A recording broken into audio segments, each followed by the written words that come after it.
नमस्कार बच्चों, Keshav online classes में आपका स्वागत है। आज हम 12वीं क्लास के केमिस्ट्री का चैप्टर नंबर 4 रासायनिक बल गतिकी के बारे में अध्ययन करेंगे। ध्यान से देखना और सीखने की कोशिश करना। देखो, रासायनिक बल गतिकी जो पाठ का नाम है, जो अध्याय का नाम है, उससे हमें क्या इंफॉर्मेशन मिलती है। देखो, जब हम किसी पाठ को या किसी अध्याय को शुरू करते हैं तो उसके बारे में जो बेसिक चीजें होती है, अगर हम उनको जान लें अच्छी तरीके से तो हम उस अध्याय को काफी आसानी से समझ सकते हैं। तो मैं आपको समझा रहा हूँ कि रासायनिक बल गतिकी का मतलब होता क्या है।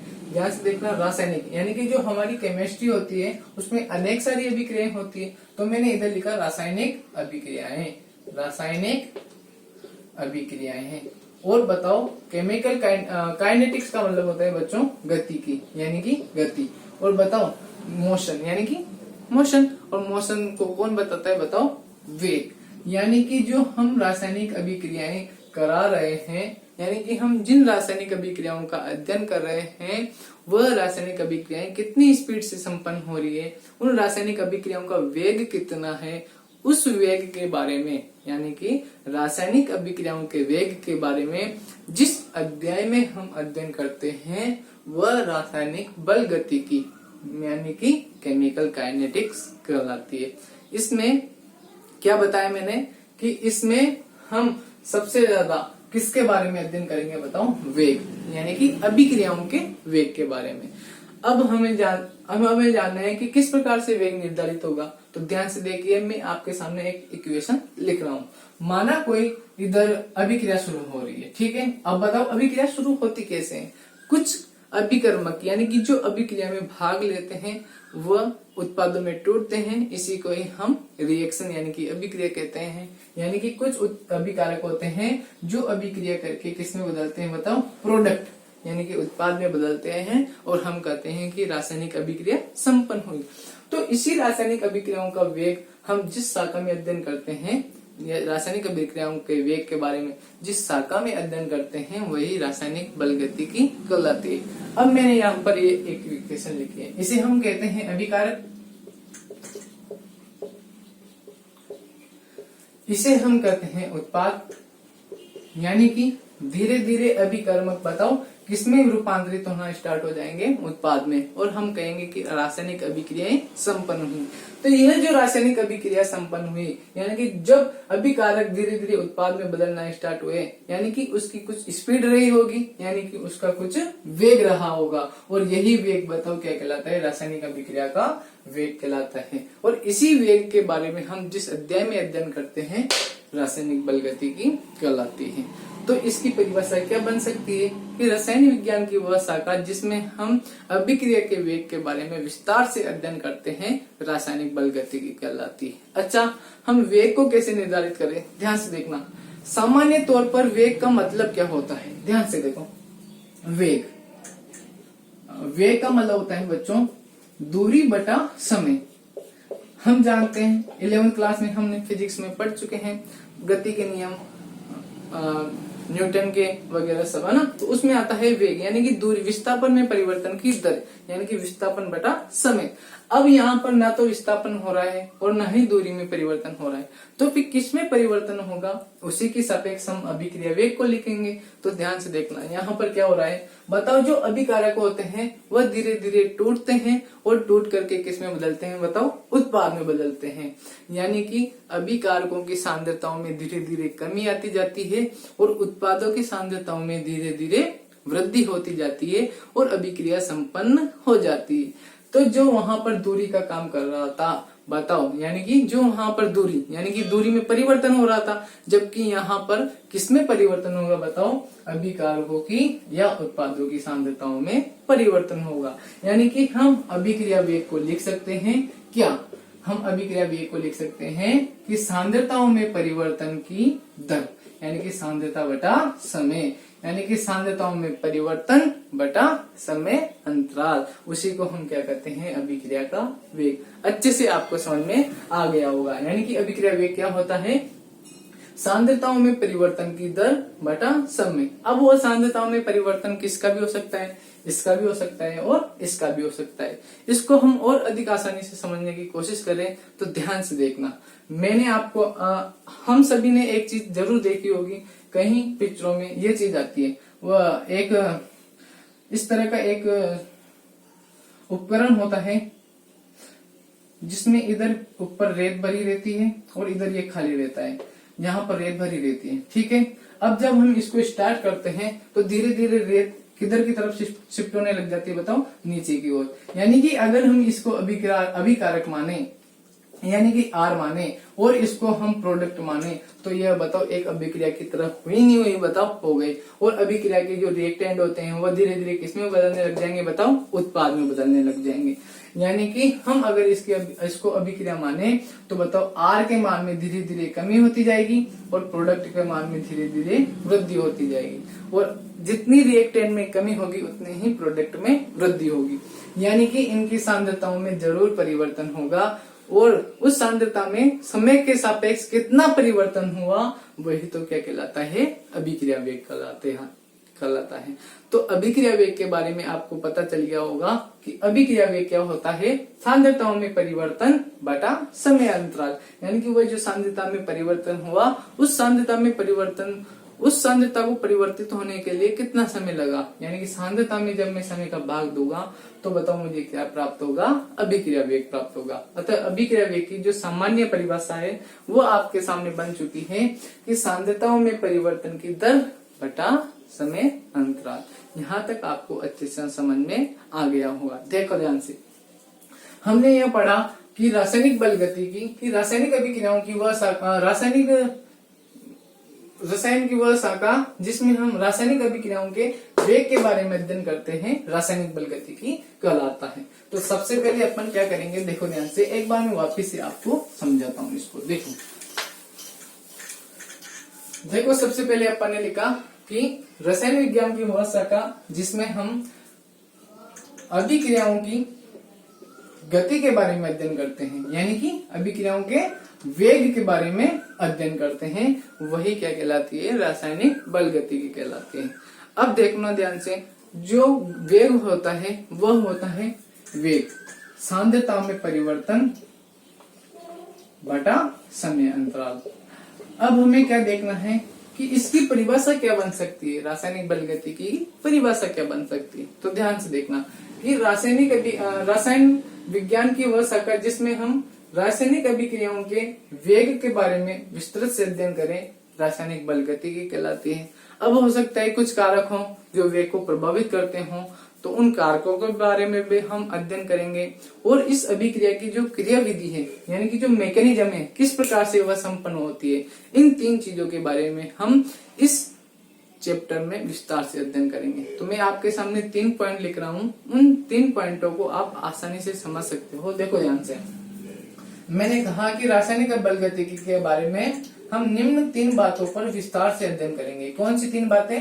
पहली बात कि जो रासायनिक अभिक्रिया होती है उस रासायनिक अभिक्रिया का वेग क्या होता है, उसके बारे में मैंने आपको बता दिया कि वेग होगा सांद्रता में परिवर्तन बटा समय अंतराल।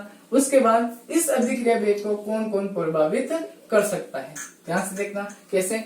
सर अभी अपन ने वो बॉक्स बनाया था, अगर हम ऊपर से रेत डाल उसमें गिराते जाएं तो बताओ उसकी सांद्रता बढ़ती जाएगी, तो बताओ अभिक्रिया का वेग भी क्या हो जाएगा, बढ़ जाएगा, क्योंकि उस पर उतना ही ज्यादा दाब लगेगा, और जैसे ही दाब लगेगा उसके नीचे आने की स्पीड बढ़ जाएगी। तो हम उन सभी कारकों का भी अध्ययन करेंगे जो किसको प्रभावित करता हो, बताओ, वेग को प्रभावित करता हो। यानी कि मैं आपसे कहना चाह रहा हूं कि रासायनिक बल गतिकी के अंदर हम निम्न 3 चीजों के बारे में विस्तार से अध्ययन करेंगे। कौन कौन सी? एक तो अभिक्रिया का वेग, और वेग को प्रभावित करने वाले कारक, और यह जो अभिक्रिया हुई इस अभिक्रिया का क्या मैकेनिज्म है, क्या क्रिया विधि है, इन 3 चीजों के बारे में हम विस्तार से अध्ययन करेंगे। तो ध्यान से सुनना, मैं एक बार इसकी पूरी परिभाषा आपको बता रहा हूं, एक ध्यान से सुनना। देखो कि रसायन शास्त्र की यानी कि केमिस्ट्री की वह शाखा जिसमें हम कोई एक विशिष्ट अभिक्रिया लें, और विशिष्ट अभिक्रिया की इन तीनों बिंदुओं के बारे में हम रसायन विज्ञान की जिस शाखा में विस्तार से अध्ययन करते हैं वही हमारी क्या कहलाती है, रासायनिक बलगतिकी कहलाती है। तो आपको यह परिभाषा अच्छे से समझ में आ गई होगी। तो अब आप अपन एक बार इस चीज को लिखते हैं और उसके बाद आगे वेग के बारे में और वेग को प्रभावित करने वाले कारकों, वेग किसके सापेक्ष समानुपाती होता है, उन सभी के बारे में हम विस्तार से जानेंगे। ठीक है, इतना सा आप लिखिए। देखो ध्यान से, मैं आपके सामने इसको लिख रहा हूं।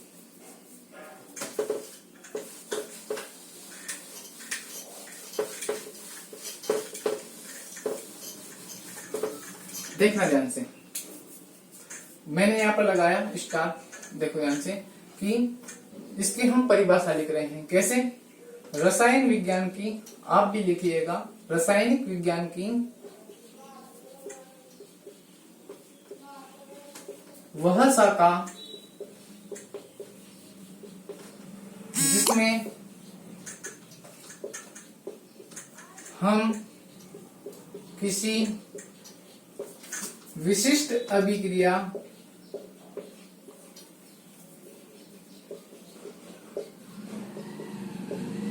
अब आप ही बताओ मैं क्या लिखूं। मैंने बताया था कि हम किसी अभिक्रिया के उन 3 महत्वपूर्ण बिंदुओं के बारे में अध्ययन करेंगे। कौन से 3 महत्वपूर्ण बिंदु? एक तो उस अभिक्रिया का वेग, दूसरा उस वेग को प्रभावित करने वाले कारक, और वह जो अभिक्रिया हुई उस अभिक्रिया का क्या मैकेनिज्म था, क्या क्रियाविधि थी, उसके बारे में हम विस्तार से जिस शाखा में अध्ययन करते हैं वही क्या कहलाती है बताओ? रासायनिक बलगतिकी कहलाती है। तो ध्यान से देखना, रासायनिक विज्ञान की वह शाखा जिसमें हम किसी विशिष्ट अभिक्रिया के, बताओ पहला पॉइंट क्या था? अभिक्रिया वेग, यानी कि अभिक्रिया के अभिक्रिया वेग,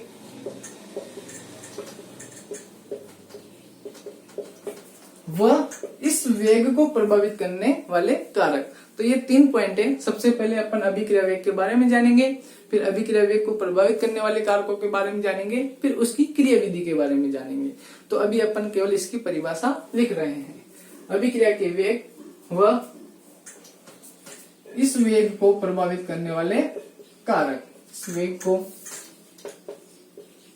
प्रभावित करने वाले कारक तथा, बताओ क्या? तथा अभिक्रिया की क्रियाविधि, तथा अभिक्रिया की क्रियाविधि का रसायन विज्ञान की वह शाखा जिसमें हम किसी विशिष्ट अभिक्रिया के अभिक्रिया वेग व इस वेग को प्रभावित करने वाले कारक तथा अभिक्रिया की क्रियाविधि का अध्ययन करते हैं। बताओ कौन सी शाखा कहलाती है? बताओ, रासायनिक बलगतिकी कहलाती है। बलगतिकी कहलाती है। आप यहाँ तक नोट कर लिए।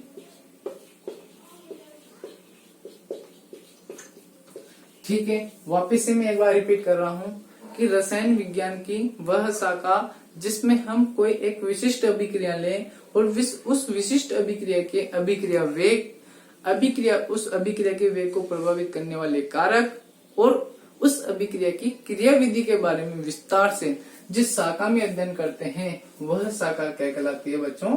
रासायनिक बलगतिकी कहलाती है। आप यहाँ तक नोट कर लिए। तो आपने नोट कर लिया होगा।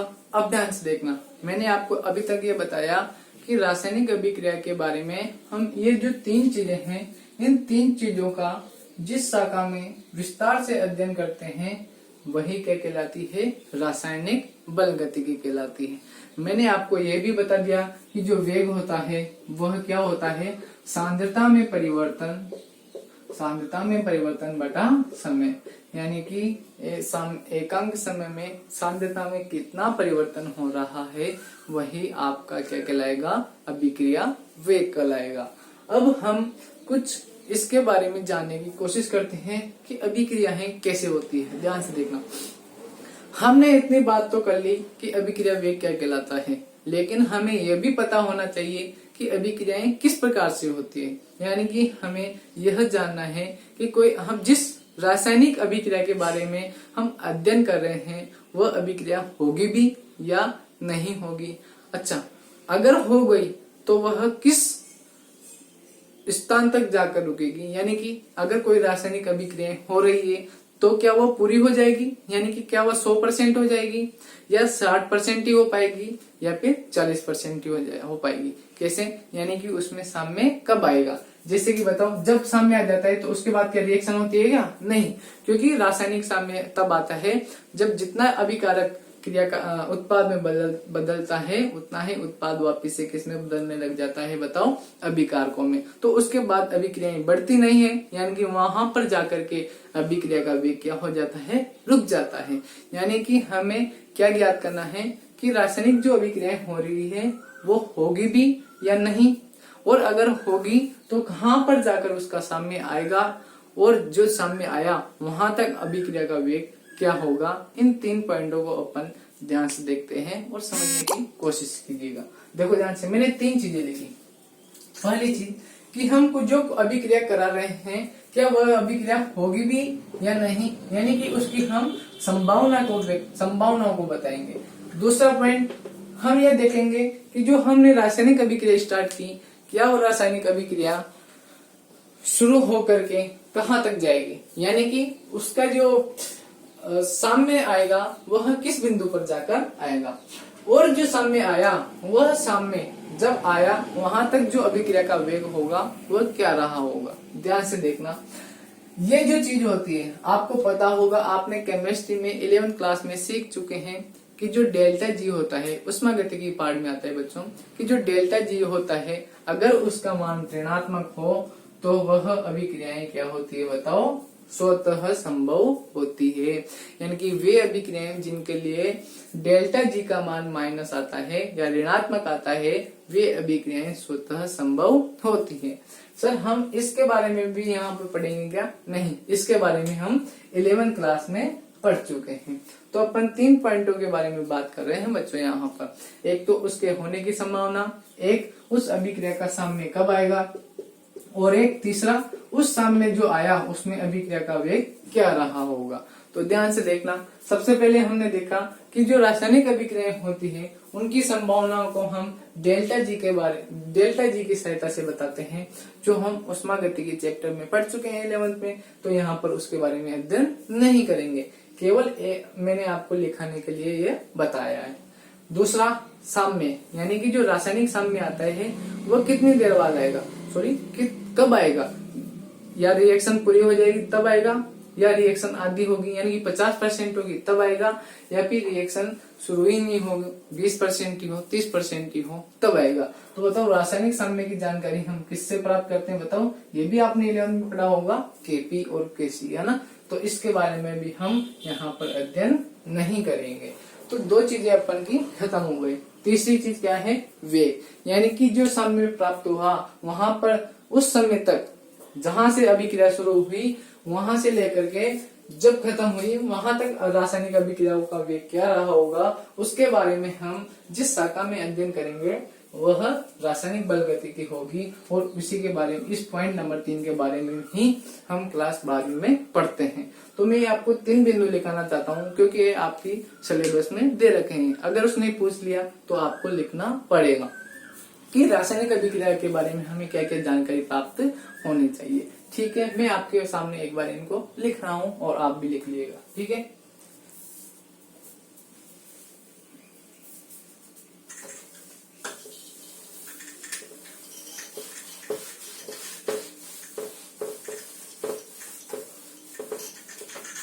देखो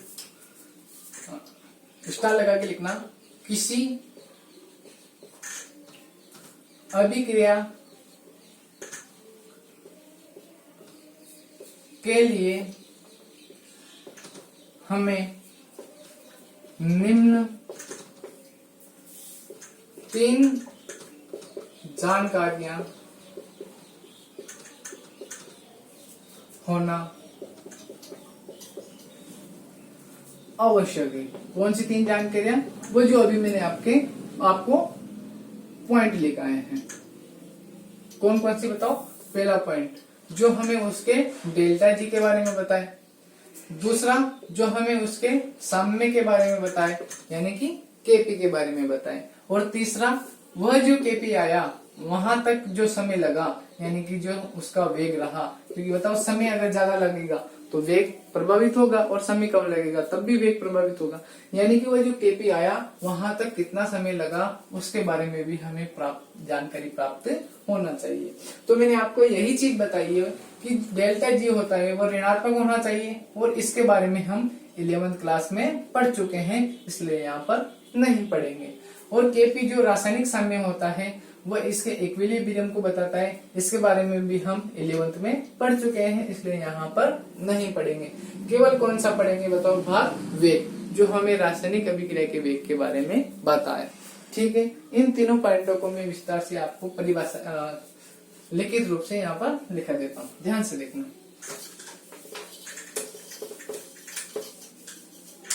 पहला पॉइंट देखिए, कोई अभिक्रिया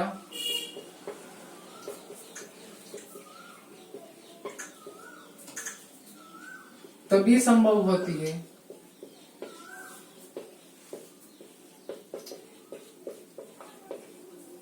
जब, बताओ, जब डेल्टा जी का मान क्या हो, बताओ, ऋणात्मक हो।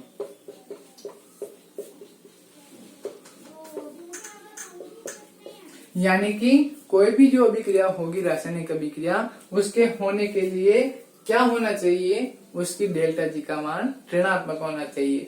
बच्चों ये आपको पता होगा क्योंकि आपने 11th में पढ़ लिया है। ध्यान से देखना, दूसरा पॉइंट हमने क्या लिखा था कि रासायनिक साम्य कब आएगा, तो ध्यान से देखना, इसको भी लिखिए। किसी रासायनिक अभिक्रिया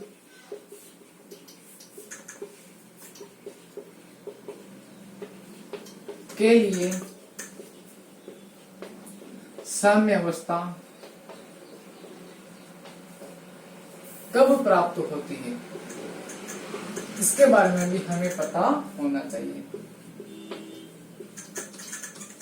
बताओ, इसके बारे में जानकारी कौन देता है, बताओ, केपी। तो केवल अपन को इतना सा ही पढ़ना है, यहाँ पर ज्यादा इसके बारे में विस्तार से अध्ययन नहीं करना, क्योंकि मैं आपको बता चुका हूँ कि डेल्टा जी और केपी के बारे में हम विस्तार से अध्ययन किस कक्षा में कर चुके हैं, बताओ, 11th कक्षा में। तो जो तीसरा पॉइंट है जो हमें वेग के बारे में बताएगा, उसी के बारे में हम इस क्लास 12वीं में अच्छे से अध्ययन करेंगे और विस्तार से अध्ययन करेंगे। तो देखो ध्यान से, मैं लिख रहा हूँ, अभिक्रिया के लिए साम्य अवस्था कब प्राप्त होती है, और तीसरा, साम्य अवस्था तक अभिक्रिया के वेग में जो जो परिवर्तन हुआ उसके बारे में अध्ययन करना। यानी कि साम्य अवस्था तक अभिक्रिया वेग के बारे में जानकारी होनी चाहिए। और बताओ, यह जानकारी हमें कहां से प्राप्त होती है, रासायनिक बल गतिकी से।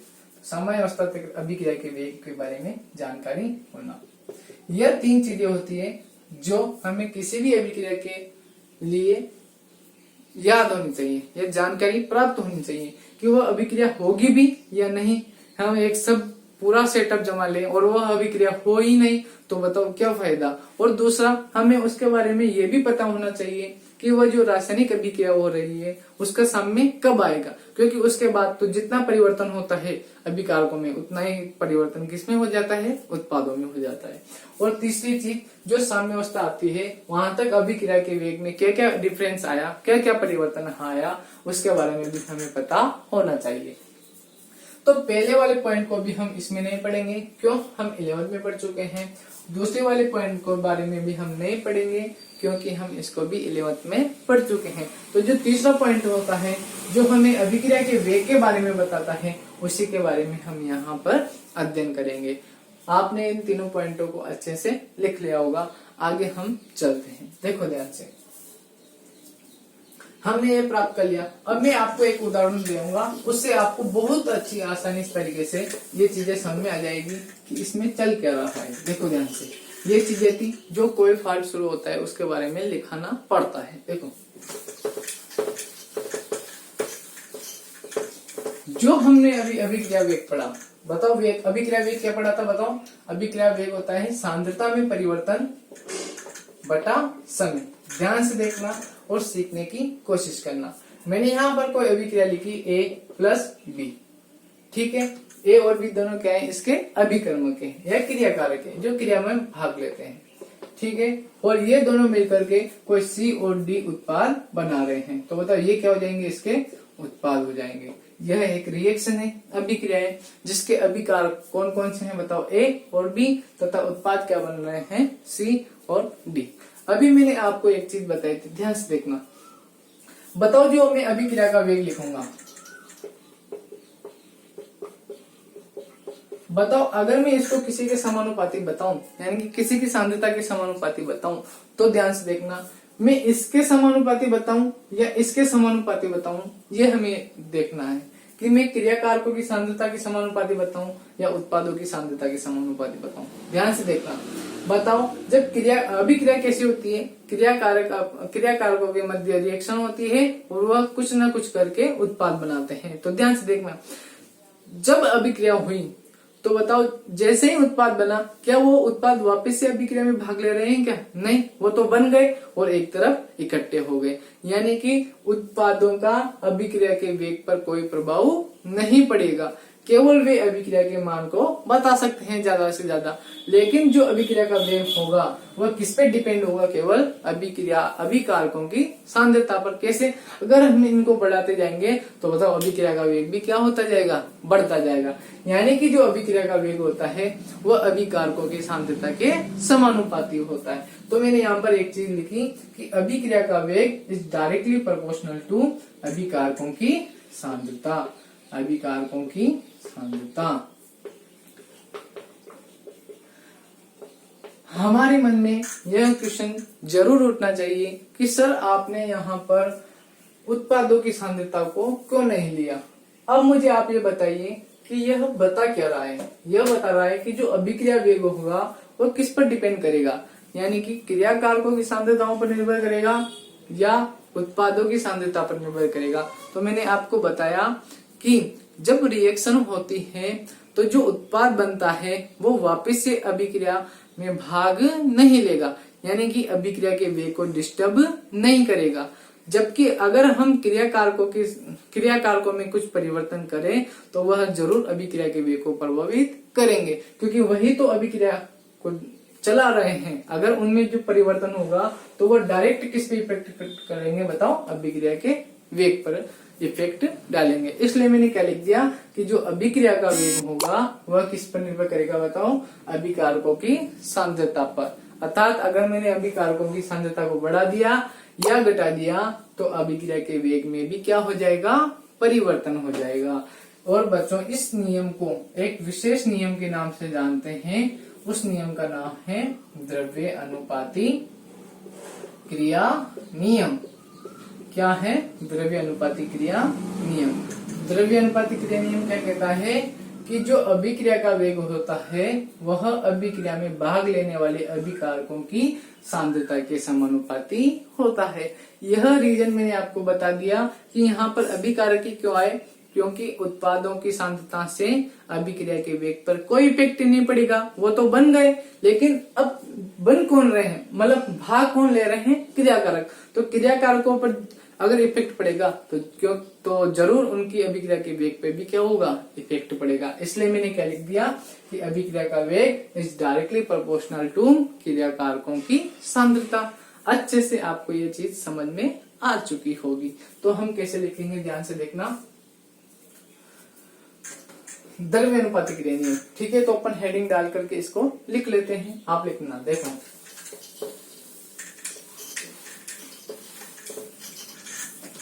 स्टार लगाओ, हेडिंग डालो मतलब, और लिखो द्रव्य अनुपाती क्रिया नियम।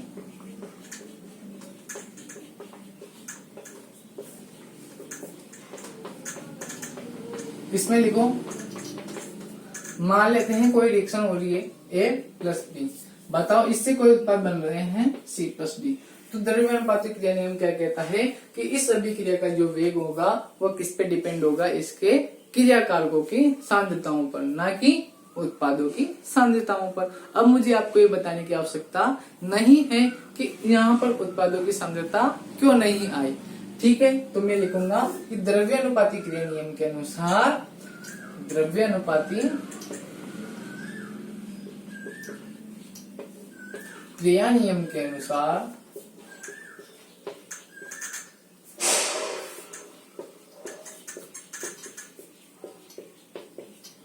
किसी अभिक्रिया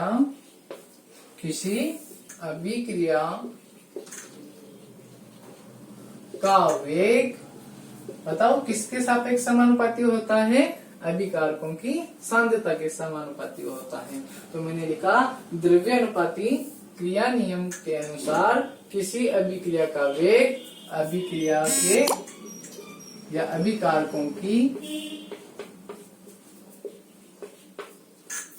सांद्रता के समानुपाती होता है।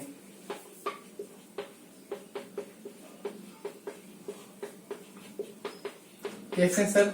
देखो ध्यान से, यानी कि अगर मैं एक ही सांद्रता को बढ़ाऊंगा तब भी अभिक्रिया के वेग में परिवर्तन होगा, बी को बढ़ाऊंगा या घटाऊंगा तब भी अभिक्रिया के वेग पर इफेक्ट पड़ेगा, क्योंकि यही तो अभिक्रिया को चला रहे हैं। यानी कि इनकी सांद्रताओं में जितना परिवर्तन होगा उसका डायरेक्ट इफेक्ट किस पे पड़ेगा? बताओ, अभिक्रिया के वेग पे। यानी कि बताओ जो अभिक्रिया का वेग होगा वो किसके भी समानुपाती होगा? बताओ, ए के भी। तो बताओ आपको ये पता होगा कि सांद्रता को कैसे बताते हैं? कोष्टक लगा करके। ऐसे ही बताओ अभिक्रिया का वेग किस पे भी निर्भर करेगा? बताओ, बी पर। तो हम कह सकते हैं कि जो अभिक्रिया का वेग होगा वो कुल मिलाकर के किस पे निर्भर करेगा? दोनों पर निर्भर करेगा। तो मैं दोनों को सम्मिलित रूप से लिख दूं, यानी कि अभिक्रिया का वेग इज डायरेक्टली प्रोपोर्शनल टू ए और बी। यानी कि जो अभिक्रिया का वेग होता है वह क्रियाकारकों की सांद्रताओं के गुणनफल के दो या क्रियाकारकों की सांद्रता के दो, एक ही बात होती है। तो अभिक्रिया का वेग किसके समानुपाती होता है बच्चों? अभिक्रिया का वेग अभिकारकों की सांद्रता के समानुपाती होता है। इसको आप नोट कर लीजिए।